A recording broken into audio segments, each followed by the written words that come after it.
In the winter of 1944, the United States Navy embarked on a secret experiment. It was not a test of a new torpedo, a new radar system, or a new class of destroyer. It was a test designed to break the spirits of 16 men. The High Command had hand-picked these men, the smartest, the strongest, the most educated black sailors in the fleet, and brought them to a frozen base near Chicago. They were told they had been selected for a historic opportunity, to become the first black commissioned officers in the history of the U.S. Navy. But it was a lie. It was a trap.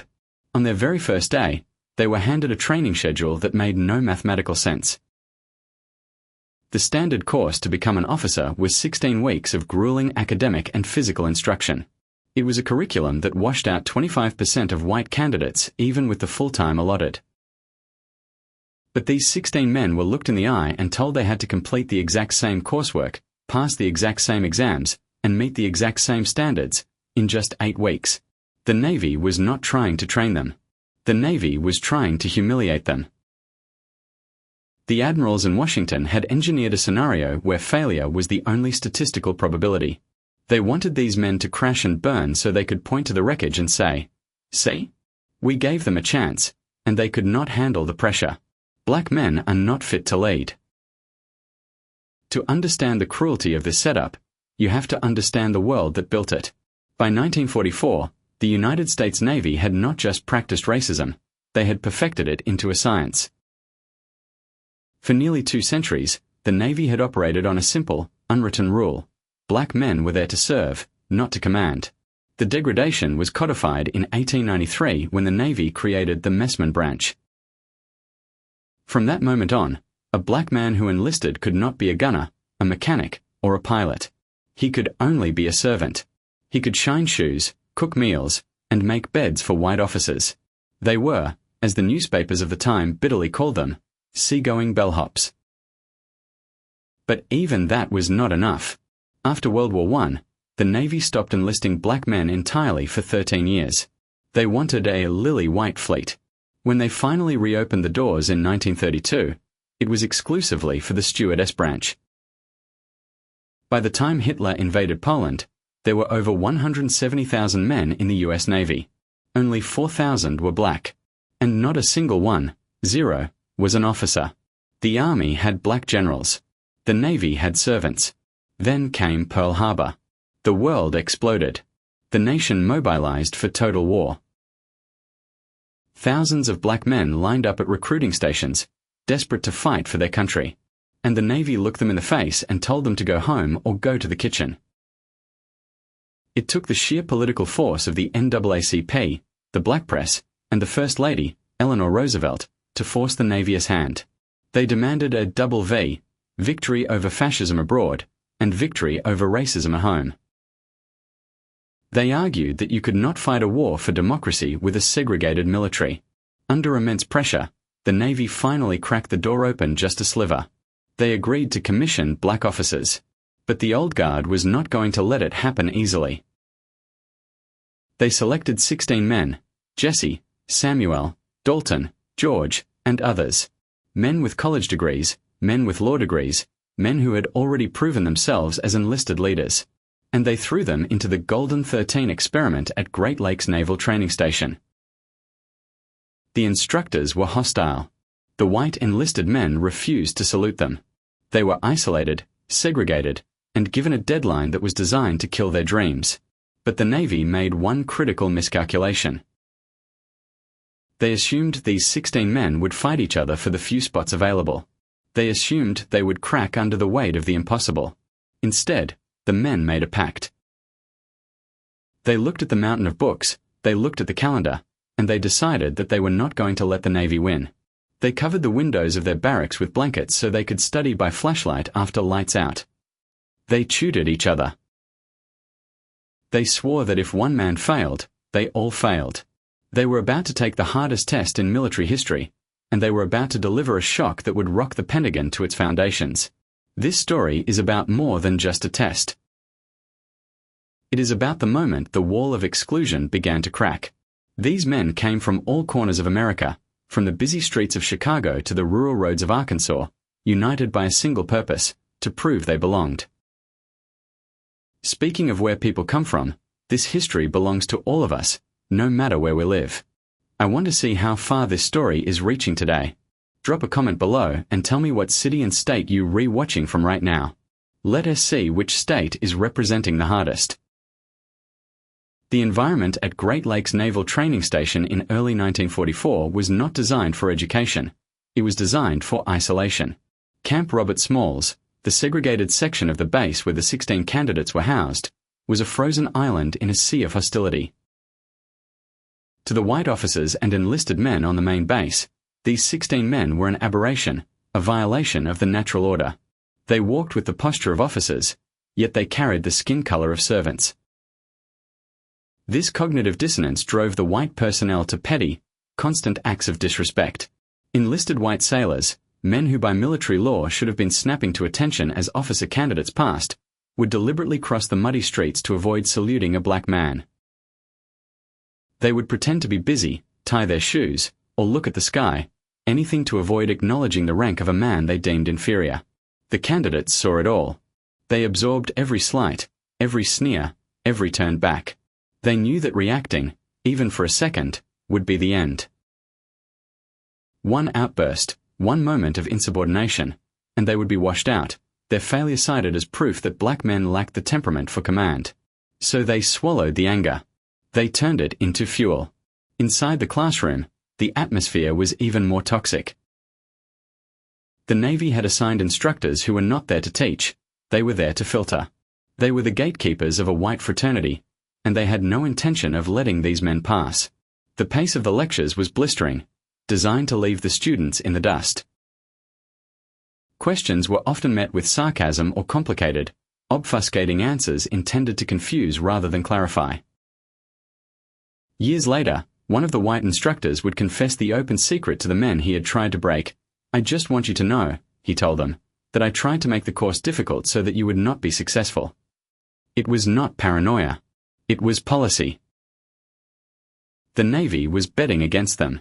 They were waiting for the attrition to start.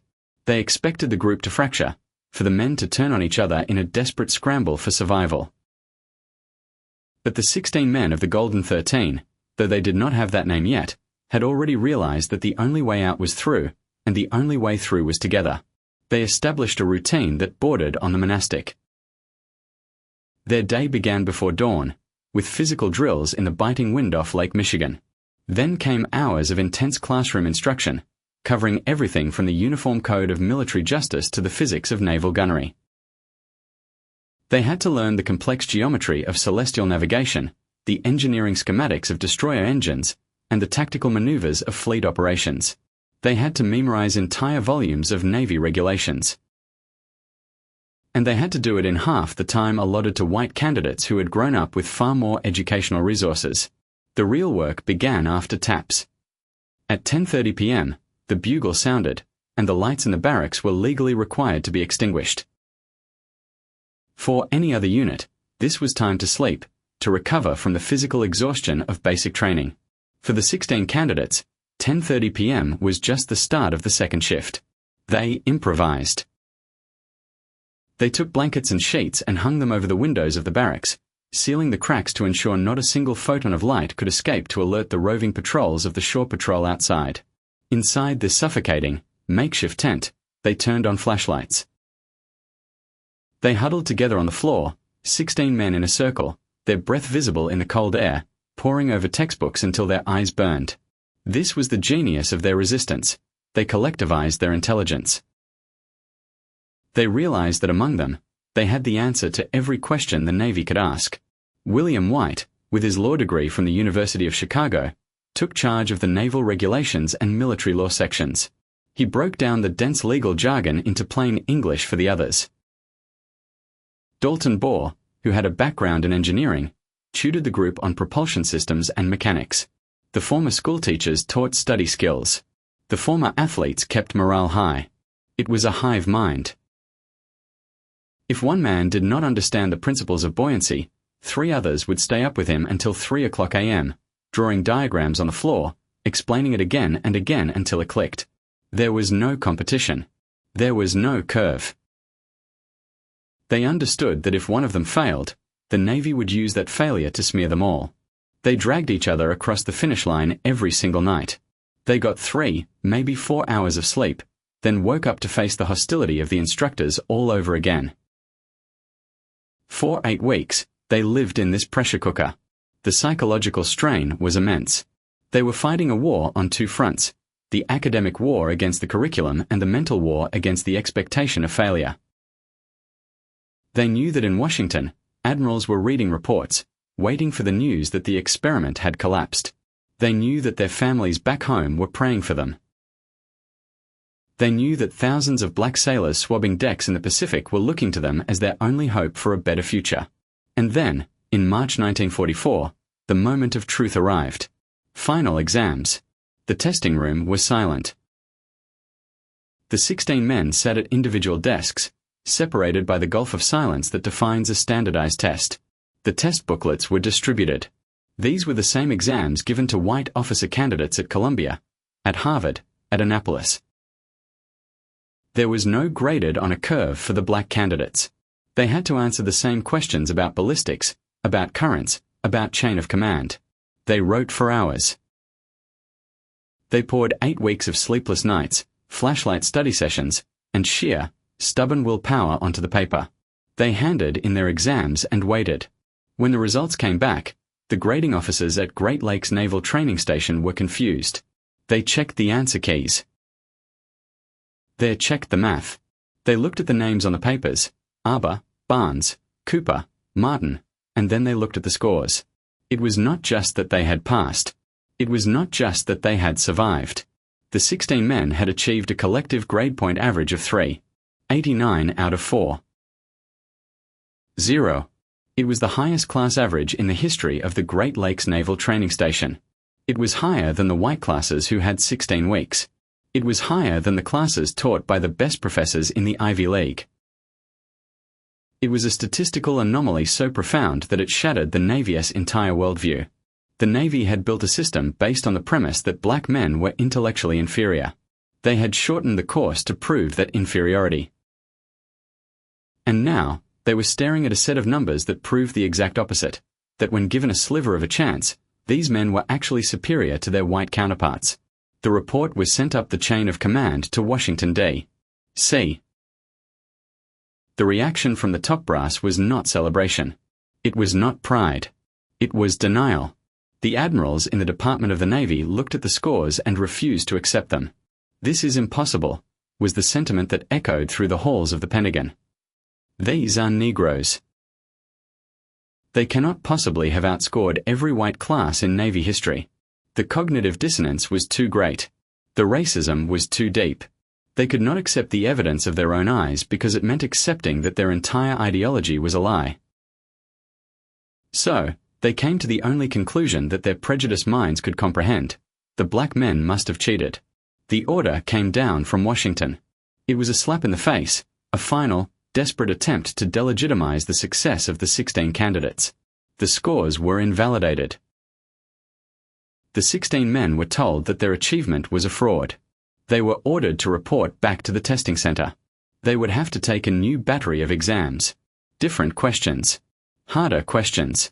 And this time, they would be watched like hawks. Imagine the feeling in the pit of your stomach.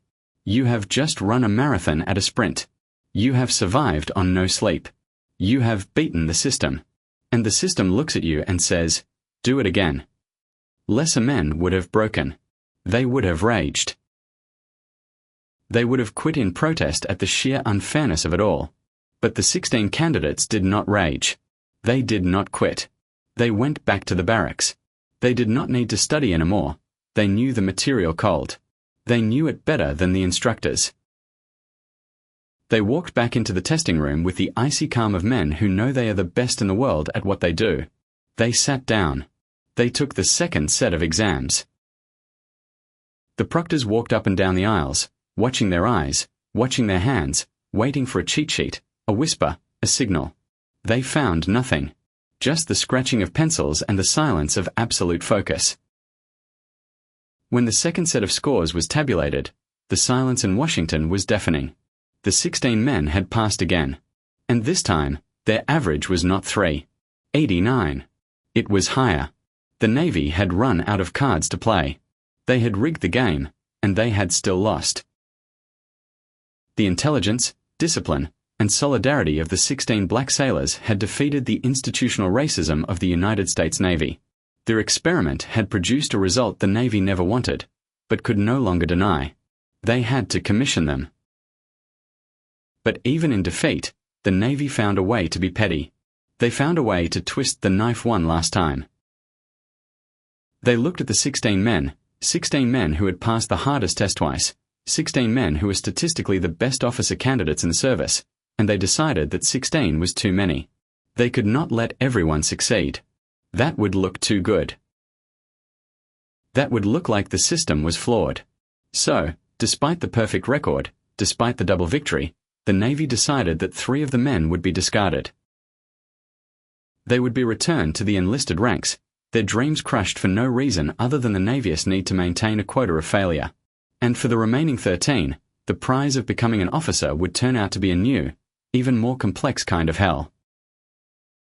They were about to become the first, but the Navy was determined to make sure they were also the loneliest men in the fleet. The mathematics of the Navy's decision were as cold as they were racist. 16 men had passed. 16 men had proven they were qualified to lead. But in the eyes of the naval hierarchy, a 100% success rate for a black class was a political liability. It would suggest that the system of segregation was not just flawed, but fundamentally stupid. It would embarrass the white classes that had washed out at a rate of 25%. So, the Navy decided to correct the statistics. They would impose a failure rate where none existed. On the eve of commissioning, 3 men, Augustus Alves, J. B. Pinckney, and Lewis Williams, were pulled aside. These men had stuttered by flashlight. They had passed the exams twice. They had endured the same hazing, the same sleepless nights, the same pressure as the others. But they were told, without explanation, without a hearing, and without a shred of justification, that they would not become officers. They were being returned to the enlisted ranks. It was a devastating, silent purge. Imagine the psychological violence of that moment. You have done everything asked of you. You have exceeded every standard. And you are told, no.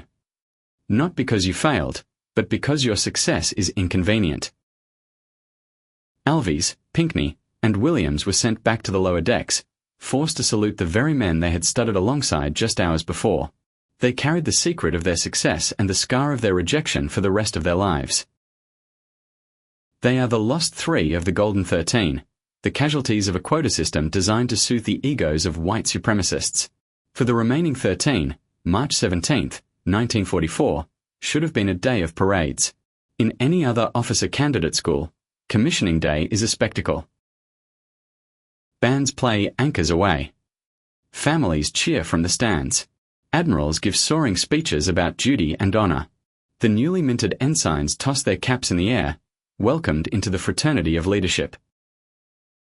For the first black officers in the history of the United States Navy, there was no band. There were no families. There was no parade. The ceremony was quick, quiet, and grim. It felt less like a graduation and more like a secret backroom deal. They were handed their papers, sworn in, and given their gold stripes, the thin bands of braid that mark them as ensigns. 12 were commissioned as officers. 1, Charles Lear, was made a warrant officer. They were now, legally and officially, officers of the United States Navy. They outranked every enlisted man in the fleet. They were entitled to be addressed as Sir. They were entitled to the privileges of the wardroom. But as they walked out of that room and pinned the gold bars to their collars, they stepped into a surreal and hostile twilight zone. The Navy had given them the rank, but it had no intention of giving them the respect. They were about to discover that a uniform can change a man's status, but it cannot change a nation's soul. The first test came immediately, on the streets of the base. By military law, an enlisted man must salute an officer. It is not a request, it is a requirement, the bedrock of military discipline. But as the Golden 13 walked through Great Lakes, they encountered a wall of white resentment. White sailors, seeing a black man in an officer's uniform, would freeze. Their brains could not process the image. A black man was supposed to be a servant, a cook, a subordinate. Some white sailors would pretend not to see them. They would look at their shoes, turn their backs, or suddenly become fascinated by a cloud in the sky. Others were more aggressive. They would stare the black officers down, daring them to say something, their hands staying defiantly at their sides. For the Golden 13, this was a trap. If they stopped a white sailor and demanded a salute, as was their right and duty, they risked being labeled arrogant, uppity, or troublemakers. A report would be filed. Their temperament would be questioned. The experiment would be declared a failure because the black officers could not get along with the men. So they adopted a strategy of supreme, stoic dignity. When a white sailor ignored them, they kept walking, heads high, eyes forward. When a white sailor offered a sloppy, half-hearted salute, they returned it with crisp, perfect precision. They killed the disrespect with professionalism. They forced the white sailors to feel the shame of their own pettiness. As Dennis Nelson, one of the most outspoken of the group, later said, "We had to be better officers than they were sailors." But the disrespect was not just coming from the bottom, it was coming from the top. The Navy had commissioned them, but now I had to decide what to do with them. In 1944, the Navy was fighting a global war. There were thousands of ships at sea, destroyers, cruisers, battleships, carriers. They were desperate for officers to man the guns, navigate the bridges, and lead the divisions. But there was a catch. Navy regulations strictly forbade a black officer from commanding a white sailor. And since every combat ship in the fleet had a predominantly white crew, the Golden 13 were effectively banned from the war. They had been trained to fight, but they were not allowed to set foot on a fighting ship. Instead, the Navy created a Jim Crow Navy within the Navy. They assigned the 13 men to the backwaters of the war effort. They were sent to run tugboats in the harbor. They were sent to oversee all black stevedore battalions loading cargo on the docks. They were sent to recruitment centers to drum up more black enlistees for the stewardess branch. Frank Sublett had been a machinist in civilian life. He understood engines. He had scored high in engineering.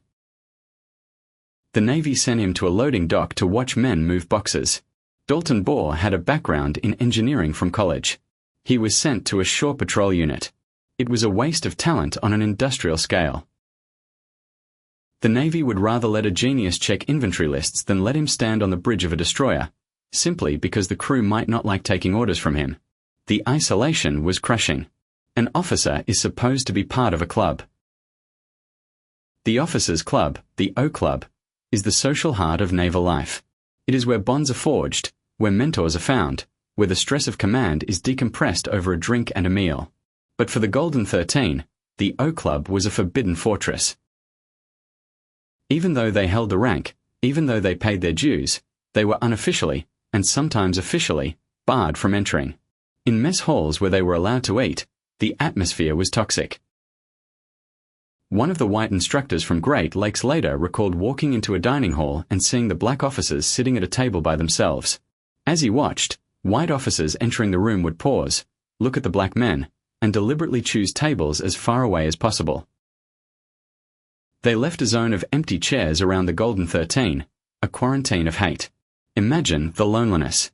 You are wearing the uniform of your country. You are preparing to ship out to the Pacific. You are an officer. And yet, you cannot share a meal with your peers. You cannot have a beer with your colleagues. You are on an island, watched by everyone, supported by no one except the 12 other men who share your burden. But the Golden 13 refused to crack. They understood that they were not just officers, they were symbols. Every time they walked onto a base, every time they returned a salute, every time they performed a menial task with excellence, they were chipping away at the rock of prejudice. Samuel Barnes, the athlete who had helped bond the group during the dark nights of studying, was assigned to run the physical training program for black recruits. It was not a combat command, but he treated it like one. He turned those recruits into the fittest men on the base. He showed the white officers that a black unit could outmarch and outperform anyone. Dennis Nelson, tasked with recruitment, became the public face of the new Navy. He walked into black neighborhoods where the Navy was hated, where it was seen as a trap for servants, and he showed them his gold stripes. He told young men, "If I can do it, you can do it. But you have to be ready to fight for it." They were fighting a war of inches. They were forcing the Navy to get used to the sight of a black man giving orders. They were normalizing the impossible. But the war was moving west, toward the final, bloody showdown with Japan. And eventually, the Golden 13 received their deployment orders. They were going to the Pacific. They hoped that perhaps, in the combat zone, things would be different. They hoped that the bullets and the kamikazes would not care about the color of their skin. They hoped that out there, on the edge of the world, they would finally be treated like sailors. They were wrong. As they boarded the transport ships, heading for places like Okinawa and Guam, they found that the Navy had exported its racism to the islands of the Pacific. They were about to walk into a new kind of segregation, one enforced not just by tradition, but by the brutal logistics of an island-hopping war. They were about to see that even in the middle of the greatest conflict in human history, the United States Navy would spend time, money, and energy to make sure that its first black officers were kept in their place. The Golden 13 were going to war. But their war would not be against the Japanese Empire. It would be against their own command. And the weapon they would use to fight, it was the only one the Navy could not take away: their absolute, undeniable competence. The Pacific theater of World War II was a landscape of infinite blue water and bloody volcanic islands. It was here, in the final, crushing offensive against the Japanese Empire, that the United States Navy projected the greatest armada the world had ever seen. Battleships rained steel onto coastlines. Carriers launched swarms of fighters. Submarines hunted in wolf packs. But for the men of the Golden 13, deployment to the Pacific did not mean joining this glorious symphony of firepower. It meant arriving in a war zone only to find that the color line had traveled 5,000 miles across the ocean to meet them. When Ensign Samuel Barnes and Ensign Frank Sublett stepped off their transport ships in places like Okinawa and the Marshall Islands, they were not greeted as reinforcements. They were greeted as logistical anomalies. The Navy, in its obsession with segregation, had essentially exported the social structure of 19th century Mississippi to the islands of the South Pacific. Barnes was assigned to command a logistics support company. In plain English, he was a glorified foreman for a stevedore battalion. His job was not to hunt enemy submarines. It was to supervise hundreds of black enlisted men as they broke their backs loading ammunition, food, and fuel onto the ships that the white officers would sail into battle. It was vital work. Without supplies, the fleet stops moving, but it was menial, grueling, and intentionally kept separate from the real war. The living conditions were a slap in the face. On islands liberated from the Japanese, the Navy built segregated camps. They called them boys' towns, a derogatory, infantilizing nickname for the black quarters. While white officers enjoyed decent messes and structured quarters, the black officers and their men were often left to build their own shelters out of scavenged wood and canvas in the muddiest, least desirable corners of the base. They were fighting for the same flag, risking the same Japanese air raids, but they were living in different worlds. Frank Sublett, a man who had mastered the complex machinery of naval warfare in the classroom, found himself commanding a dredging unit. He was clearing harbors. It was dangerous work, dealing with unexploded ordnance and shifting wreckage, but it was work that kept him invisible.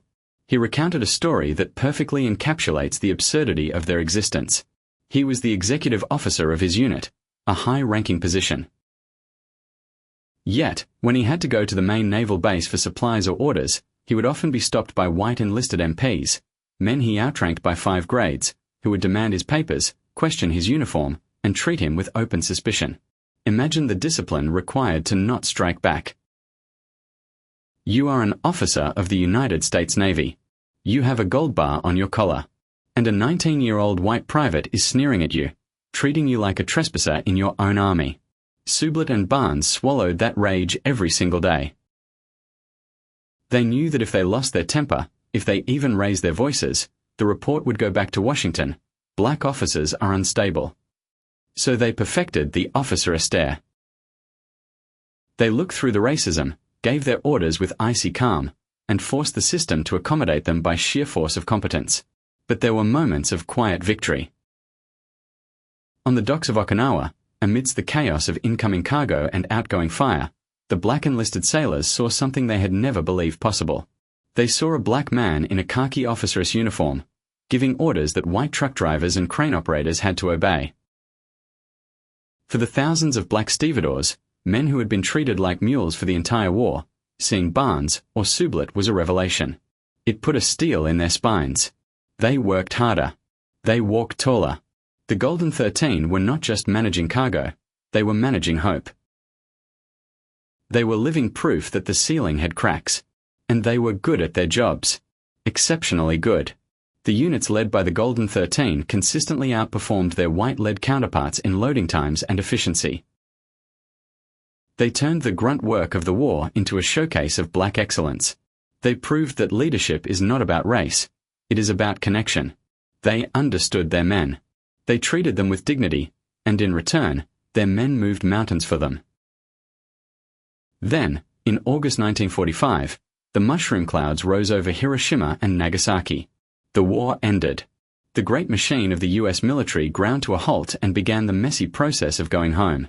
For most officers, this was a time of celebration and career planning. They looked forward to promotions, to commands in the peacetime Navy. For the Golden 13, the end of the war brought a cold realization. The Navy did not want them anymore. Their experiment was technically over. The pressure from the war was gone. And the naval hierarchy, still deeply conservative, wanted to return to the status quo. They did not want a permanent corps of black officers navigating their ships in peacetime. They wanted the anomaly to disappear. One by one, the men of the Golden 13 were processed out. They were given honorable discharges, thanked perfunctorily for their service, and shown the door. There was no effort to retain their talent. No offers of career advancement. The Navy had used them to silence the critics during the war, and now it was discarding them to maintain the whiteness of the officer corps. Of the 13, only one man managed to stay. Dennis Nelson. Dennis Nelson was the fighter of the group. He was flamboyant, articulate, and refused to take no for an answer. When the war ended, he applied for a regular commission in the peacetime Navy. He was called before a review board of white officers who looked at his application with skepticism. One of them asked him, with a hint of challenge, "Mr. Nelson, on what basis do you think you should be accepted as a career officer?" It was a trap question. If he cited his race, he was playing politics. If he cited his record, they could dismiss it as non-combat. Nelson looked at the board and delivered a line that should be legendary. He smiled and said, "I am just going to reverse the question, sir. What reason would you have for denying it?" It was a masterstroke. He put the burden of racism squarely on their shoulders. He forced them to admit that there was no valid reason to reject him other than the color of his skin. Stunned by his confidence and unable to find a loophole in his sterling record, the board accepted him. Dennis Nelson became the only member of the Golden 13 to serve a full 20-year career, retiring as a lieutenant commander. He was the bridge, the lone figure keeping the door open while the others returned to civilian life. But even as the other 12 took off their uniforms, the impact of what they had done was already rippling through the highest levels of government. They had proven the racists wrong. The data was there. The service records were there. The scores were there. In 1948, 3 years after the war, President Harry S. Truman sat down at his desk in the Oval Office. On it was Executive Order 9981. It was the order that would officially desegregate the United States Armed Forces. It was a controversial political move, one that many generals and admirals fought tooth and nail. They argued that integration would destroy morale, that it would break the military. But Truman had a weapon against those arguments. He had the record of the Golden 13. He had the proof that black men could lead, could integrate, and could excel. When the admiral said, "It ca not be done," history could now reply, "It already has been." The Golden 13 did not get to lead the integrated Navy they helped create. They were the battering ram that broke down the gate, and like many battering rams, they were left outside the walls once the breach was made. They returned to a country that was still segregated. They went back to Chicago, to Detroit, to Washington, D.C., and they had to fight for jobs, for housing, and for basic rights just like every other black veteran. But they carried something with them. A knowledge. A secret fire. They knew that they had beaten the system at its own game. They had faced the impossible test and aced it. They had worn the gold stripes. And they did not stop leading just because they were not in the Navy. They fanned out into civilian life and became pillars of their communities. William White became a respected judge. Samuel Barnes became the athletic director at Howard University. Reginald Goodwin became a successful lawyer. They took the discipline, the intellect, and the solidarity they had forged in the barracks of Great Lakes and applied it to the civil rights movement. For decades, their story was quiet. The Navy did not talk about them. The history books focused on the Tuskegee Airmen or the Buffalo Soldiers. The Golden 13 were a footnote, known only to a few historians and the black sailors who whispered their names like a legend. They were the lost officers. But a legacy is a stubborn thing. You can delay it, but you cannot destroy it. By the 1970s, the Navy had changed. There were black admirals now. There were black captains of warships. The seed planted in the winter of 1944 had grown into a forest. And a new generation of black officers began to look back and ask, who came first? Whose shoulders are we standing on? They went looking for the pioneers. They went looking for the men who had studied by flashlight behind blanketed windows. And in 1977, for the first time in 30 years, the Navy finally decided to call them back. Not to test them. Not to humiliate them, but to say thank you. But as the surviving members of the Golden 13 gathered for that first reunion, looking at each other's graying hair and lined faces, they realized something profound. The Navy wanted to honor them as symbols. But symbols are safe. Symbols do not talk back. The men of the Golden 13 were not interested in being statues. They wanted to make sure that the story of how they were treated, the rig tests, the denied commissions, the segregation, was not whitewashed. They wanted the truth to be told. And so, the old warriors prepared for one final mission. They had fought the Navy's racism in 1944 with silence and excellence. Now, in their twilight years, they would fight the Navy's amnesia with their voices. They were about to remind America that before there could be a golden legacy, there had to be a struggle in the dark. When the uniform comes off, the protection, however fragile, vanishes. For the men of the Golden 13, the transition to civilian life in the late 1940s was a jarring return to a world that had not kept pace with their achievements. They had been officers in the United States Navy. They had commanded men, navigated warships, and managed logistics for a global crusade against tyranny. But on the streets of Chicago, St. Louis, and Washington, D.C., they were once again just black men in a country governed by Jim Crow. The rank of ensign held no currency at a segregated lunch counter. The gold stripes meant nothing to a landlord who would not rent to them in a white neighborhood. The Navy, for its part, seemed content to let them fade into obscurity. There was no effort to track their post-service careers, no alumni network to support them. It was as if the institution wanted to close the book on their experiment as quickly as possible. The official history of the war was being written, and it was being written in white. The narrative focused on the strategic genius of Nimitz and Halsey, on the bravery of the Marines at Iwo Jima, on the daring of the white pilots at Midway. The story of 16 men studying by flashlight in a frozen barracks to integrate the officer corps was treated as a footnote, a minor administrative detail rather than a watershed moment in American social history. But while the Navy forgot them, the men did not forget who they were. They had made a pact in 1944. Excellence was their only defense, and they carried that pact into their civilian lives. They proved, over the next 30 years, that the Navy's loss was society's gain. They did not just survive, they thrived. They became the pillars of the black middle class, the architects of the civil rights generation. Take William White. The Navy had used his legal mind to help the others pass naval regulations exams, but it had not let him practice military law. So he went back to Chicago. He became a towering figure in the Illinois legal system, eventually rising to become a justice of the Illinois Appellate Court. He spent his life dispensing the very justice that had been denied to him.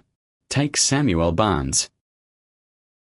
The man who had been relegated to running stevedore battalions became a legend in the world of academia and athletics.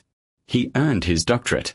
He became the athletic director at Howard University, shaping the lives of thousands of young black men and women. He shattered another color barrier by becoming the first African American to serve on the executive committee of the NCAA. Take Reginald Goodwin. He became a successful attorney, fighting for civil rights in the courts. Take Dalton Bohr, who took his engineering skills the Navy had wasted on shore patrol duty, and became a professor at the prestigious Massachusetts Institute of Technology, MIT. Look at that list. A judge, an NCAA executive, ein Mitprofessor, a top-tier attorney. These were the men the Navy had tried to fail. These were the men the Navy had deemed unfit for command. Their post-war success was the ultimate, silent rebuke to the admirals who had doubted them. It proved that the deficiency was never in the men. It was always in the institution that could not see their worth. While they were building their lives, the Navy was slowly, painfully changing. The door the Golden 13 had kicked open in 1944 could not be closed. In 1948, President Truman's executive order made segregation illegal. But policy is not culture. It took decades for the Navy to truly integrate. Throughout the 1950s and 60s, a new generation of black officers began to climb the ladder. They faced the same isolation, the same subtle racism, but they had a path. Among them was a young man named Samuel L. Gravely, Jr. He had been commissioned just months after the Golden 13, through a different program. But unlike them, he stayed in. He fought through the lonely years of the 1950s. He commanded a destroyer, then a cruiser, and in 1971, Samuel Gravely became the first African-American admiral in the history of the United States Navy. When Gravely pinned on that star, it was a victory for every black sailor who had ever swabbed a deck, but it was also a direct legacy of the Golden 13. They had taken the first hits. They had absorbed the initial shock of the Navy's resistance so that men like Gravely could slip through the cracks they created. By the 1970s, the Navy was facing a crisis of morale. The Vietnam War had torn the military apart. Racial tensions were high on ships. There were riots on aircraft carriers like the USS Kitty Hawk. The Navy realized it had lost its connection to its own history. It needed heroes. It needed to show its black sailors that they belonged. Enter Captain Edward Seacrest. He was a black officer working in Navy recruiting in the late 70s. He knew the rumors.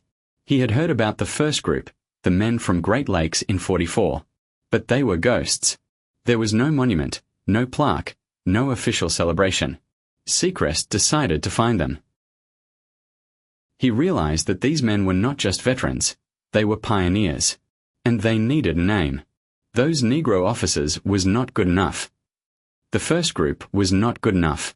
They needed a title that reflected their excellence, their value, and the rarity of what they had achieved. Seacrest coined the term, the Golden 13. It was perfect. Gold for the naval stripes they wore. Gold for the standard they set. The Navy, looking for a way to heal its racial wounds, embraced the idea. In 1977, 33 years after they were commissioned, the 7 surviving members of the group were invited back to an official reunion. For the first time, the Navy was not hiding them. It was celebrating them. But the real, tangible moment of reckoning came in 1987.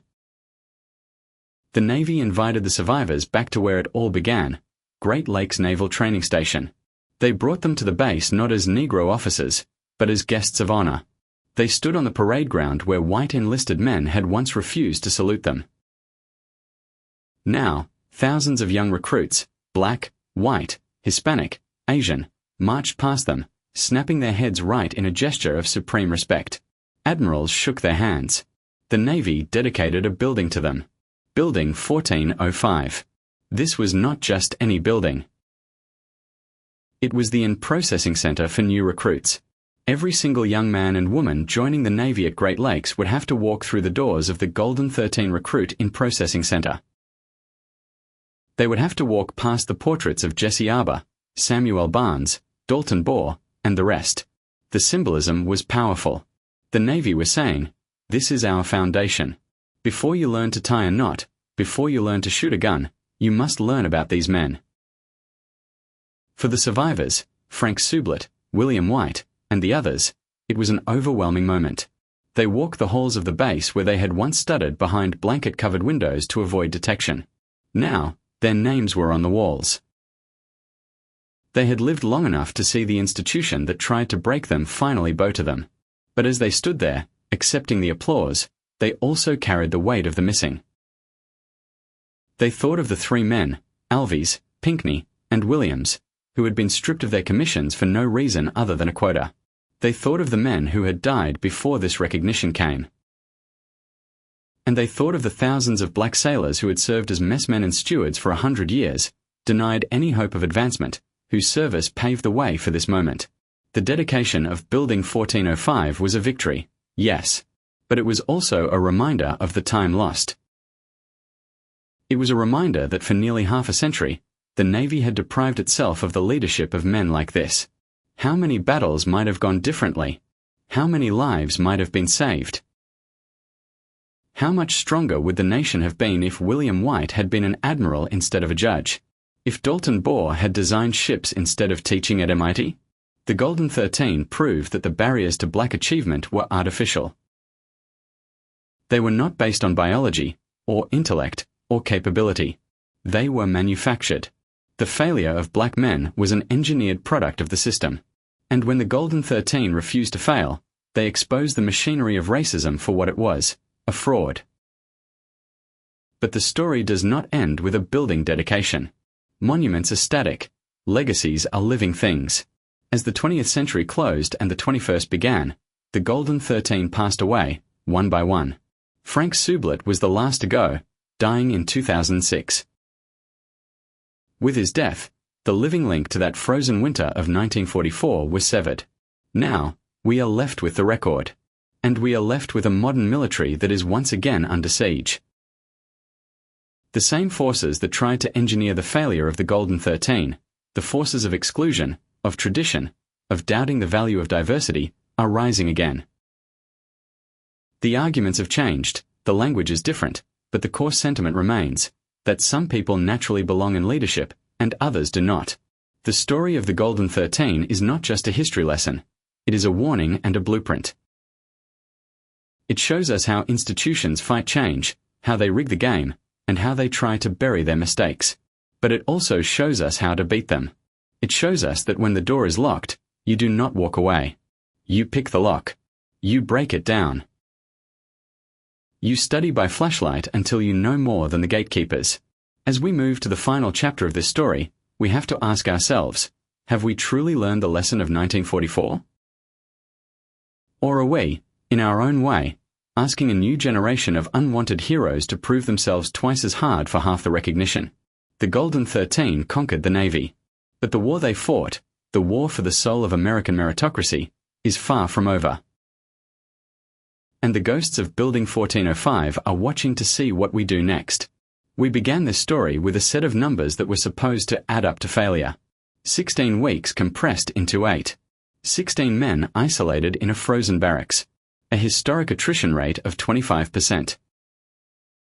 The United States Navy, the most powerful maritime force on the planet, had run the calculations.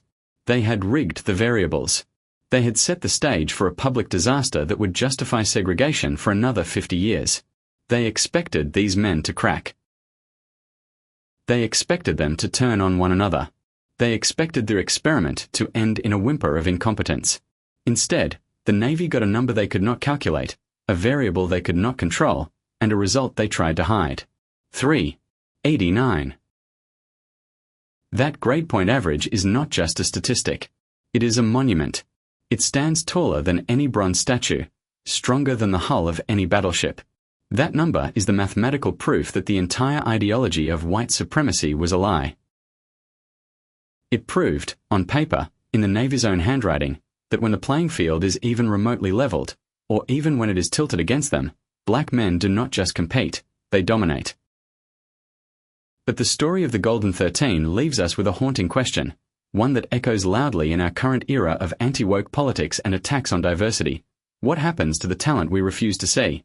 Think of Augustus Alves, J. B. Pinckney, and Lewis Williams.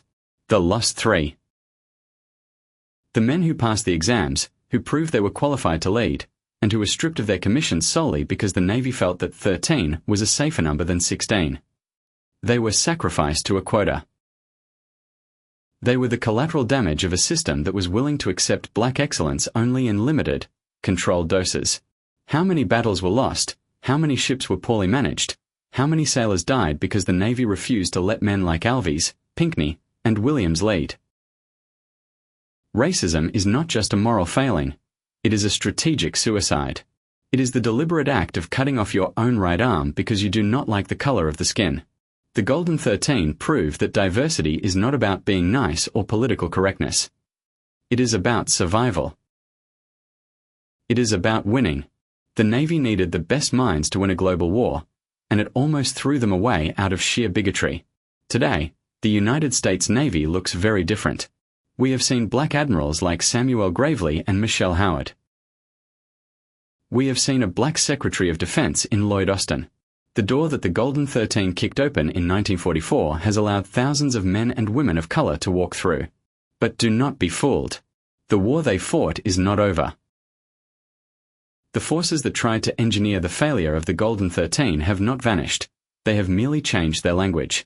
Today, we hear arguments that standards are being lowered for the sake of diversity. We hear politicians claiming that merit is under attack. The story of the Golden 13 destroys that argument forever. They were the merit. They set the standard. It was the system that had lowered its standards by excluding them. It was the system that lacked merit. When people today attack inclusion in the military or in corporate America, they're using the same logic that the white instructors at Great Lakes used in 1944. They are assuming that different means inferior. And the Golden 13 are the eternal rebuttal to that lie. Their legacy teaches us that true excellence is a team sport. In a culture that worships the rugged individual, the Golden 13 showed us the power of the collective. They did not survive by trying to be the one good one. They survived by ensuring that everyone made it. If one fails, we all fail. That code, the code of the blanketed windows and the flashlight study sessions, is the blueprint for any marginalized group fighting a hostile system. You cannot win alone. You must bring your brothers and sisters with you. You must tutor, support, and drag each other across the finish line. And what of the Navy's attempt to erase them? For 30 years, there was silence. No photos in the recruiting offices. No chapters in the history books. The Navy hoped that if they ignored the Golden 13, the memory of their mistreatment would fade. They hoped the awkward questions about the lost three would never be asked. But history is a boomerang. You can throw it away, but it will come back to hit you. The resurrection of their story in the 1970s and 80s proves that the truth is resilient. It proves that you cannot hide a fire under a bushel forever. The building at Great Lakes that bears their names today is not just a building. It is a confession. It is the Navy admitting, brick by brick, that it was wrong. However, a building is not enough. A plaque is not enough. The ultimate way to honor the Golden 13 is to refuse to let the darkness they fought return. We are living in a time where books are being banned, where history is being rewritten to make it comfortable, and where the ugly truths of our past are being labeled as divisive. There are people in power right now who would love to go back to the Navy of 1943, a Navy where everyone knew their place, and that place was determined by birth, not ability. The Golden 13 stand in the way of that retreat. They stand as guardians of the truth. They remind us that the good old days were only good for some, and they were a nightmare for others. They remind us that the tradition of the military was often a tradition of waste and prejudice. When you look at that photo of the 13 men, ensigns in their fresh khakis, standing tall, unsmiling, their eyes fixed on a horizon that did not yet exist, you are looking at the architects of modern America. They did not build skyscrapers. They did not write constitutions. They built dignity. They constructed a platform of respect out of thin air, in a vacuum of hate. Jesse Arber, Philip Barnes, Samuel Barnes, Dalton Bohr, George Cooper, Reginald Goodwin, James Hare, Charles Lear, Graham Martin, Dennis Nelson, John Reagan, Frank Sublet, William White, and let us never forget the names of the men who were robbed: Augustus Alves, G. B. Pinckney, Lewis Williams. These 16 men took the hardest test America could devise. They answered every question. They solved every problem. And in doing so, they solved the biggest problem of all, the question of whether a black man could be a leader. The answer was yes. The answer was always yes. The Navy just was not ready to hear it. Now, the watch has been passed to us. It is our job to ensure that their names are not just on a building, but on our lips. It is our job to ensure that the next time a system tries to set someone up to fail, we recognize the trap and we fight back with the same ferocity, the same intelligence, and the same unity as the men of 1944. They studied in the dark so that we could walk in the light. They covered the windows so that we could see the stars. This is the history they do not teach you in school. This is the history that makes people uncomfortable. But comfort is not the goal. Truth is. If this story of the Golden 13 ignited a fire in you, if you believe that their legacy deserves to be known by every single American, then you have a mission. Do not let this video end here. Share it. Send it to a veteran. Send it to a student. Post it where the algorithms CA not ignore it. The Navy tried to keep them a secret for 30 years. Let us make sure that for the next 30 years, the whole world knows who they were. They were the Golden 13. And they were the best we ever had. Subscribe to the channel. We are digging up the stories they tried to bury. And we are just getting started.